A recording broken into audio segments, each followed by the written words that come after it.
just a subdirectory or more, multiple ones. You can permit access only from a specific domain or list of domains or from any domain.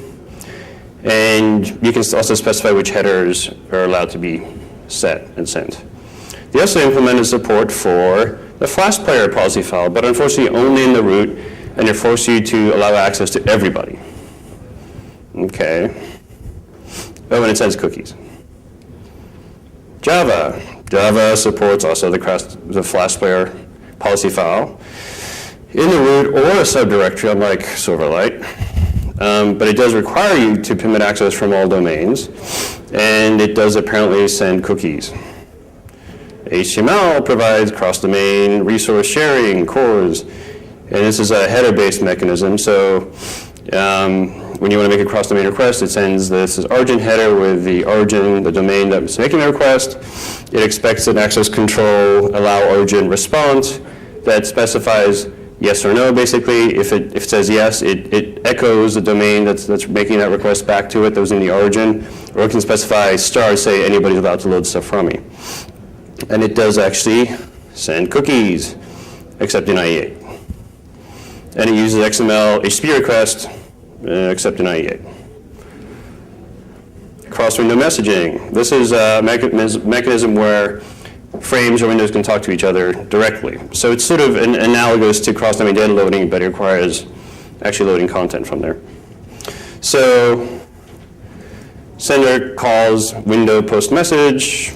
The receiver has to have an event handler registered for that message type, and can then verify the domain of the sender and look at the message before it decides to do anything with it, right? So it's basically bidirectional or unidirectional, and it's with cookies technically because when you load a frame, you send all the session information for that frame. So what's the problem with this? The problem is that basically, if you can't agree on what you're trying to solve, the basic architectural problem you're trying to solve, then the solutions are not going to be very useful, right? So one simple, fundamental sort of assumption you have to question is an application a domain? Or does an application these days span more than one domain, right? Like if you look at even remotely complex websites, unless you're a very simple thing, you're probably going to have more than one host in your application. And so if you start with the basic assumption that your application or an application is something that spans more than one host, then not sending cookies is kind of frustrating because essentially you can't have a user authenticated session that spans more than one host with these cross-domain loading mechanisms, right? So there's sort of the concept of this problem of trying to solve too many problems with any standard, any sort of feature that trying to address all possible use cases, right? But you can have the same problem where it's just too simple and doesn't address most of the common use cases, and then you basically force people to use the really crappy mechanisms they've used before. So another problem that you have out there is users are not security experts, right? Yes. I think this is a good thing because it's not their job. Like, essentially, any security model requires users to be expert is going to fail, right? So if you're asking yourself, like, how sophisticated does the user have to be to understand security in my model? The answer should be not very. And so dialogues would be an example of this. Like we've slowly in Firefox have been very much trying to get away from dialogues, especially modal blocking dialogues, because they just don't work, right? Like this is sort of my simulation of what happens when a user interacts with your typical security mechanism / dialogue.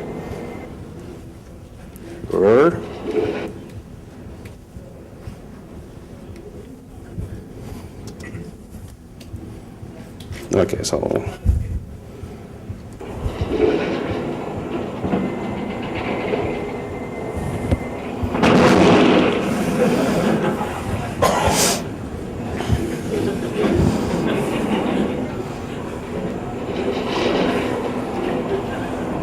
I think that accurately reflects what happens when a user is trying to solve a particular task in their life and runs into a security dialogue. Note that he still just ended up walking right out the door, right? So they get trained to essentially avoid security dialogues at all costs. If you hit one, select yes, because then you won't faceplant. So security dialogues are a symptom of a flawed security model, right? And that doesn't imply you can always get rid of them. Like, frankly, there are some places in Firefox we're looking at, like location-based services, where Firefox can use a third-party location service to tell content where the user is with the user's consent. Now, this sucks, right? Like, ideally, every security model never has a dialogue, right? So in this model, though, what do? Like, how do you determine whether or not it's appropriate to share the user's information with web-based content at a given point in time? You really can't, right? So when do you use a dialogue? When do you not use a dialogue? I think a really good place to not use a dialogue is when the choices you're offering to the user is either to be broken or insecure. Like, that choice put before a user is simply frustrating, right? There's no good selection. There's no good choice. With location-based services, I think it's a little different, right? With location-based services, you're actually asking a question the user may be capable of understanding, which is, would you like this web page to know where you are right now, right? And I can kind of posit that a user of average sophistication can figure that out. And so when you're thinking of security dialogues and thinking of what is a good bar, for anybody, has anybody ever had to help their parents with a computer problem? Okay, construct your dialogues for your parents. And then have your phone number there to call you if they don't understand the dialogue. You'll construct much, much better security dialogues. Or hopefully none at all. So change really is accelerating, right? And this is unavoidable. Right, like this, I've heard a couple times and I think even Dubai, somebody said, well, if we just went back to how web browsers used to be without all this dynamic mashup crap, it'd be great. Okay. No, it wouldn't, because nobody here would want to use that browser. Right? You can build that browser right now. Go build it. Put it out there. Like, take Firefox, strip out a bunch of stuff, ship it to your 5 users. Right? Who cares? But so you have to be realistic, right? When you're developing browser security models, you have to really look at what people actually want to build in the ecosystem you're trying to support.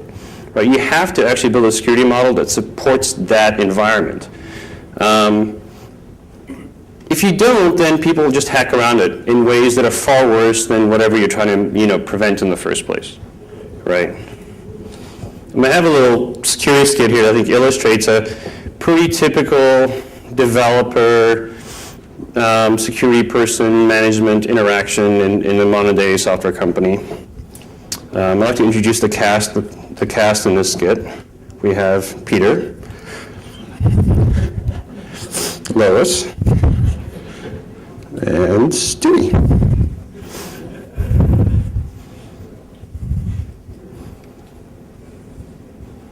Let's see if this wants to play today.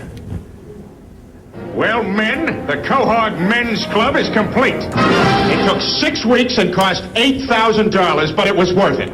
Peter, I wish you'd get rid of this thing. It's an absolute eyesore. What do you care, Lois? You girls got the clam, we got the Cohog Men's Club. Besides, we're not hurting anybody. What are you talking about? You ripped a whole chunk of wall out of the house.